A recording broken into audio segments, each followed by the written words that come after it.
और मेरे बड़े शहजादे उमर की बात करूं तो आज उसने मुझे एक जबरदस्त खुशखबरी दी है।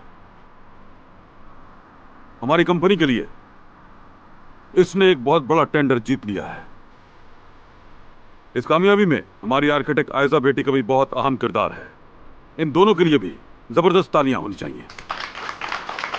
मैं मजीद बात नहीं करूंगा प्यारे दोस्तों। आज के इस हसीन दिन को सब मिलकर खुशी से मनाते हैं। दिल से खाओ पियो खुश रहो मजे करो।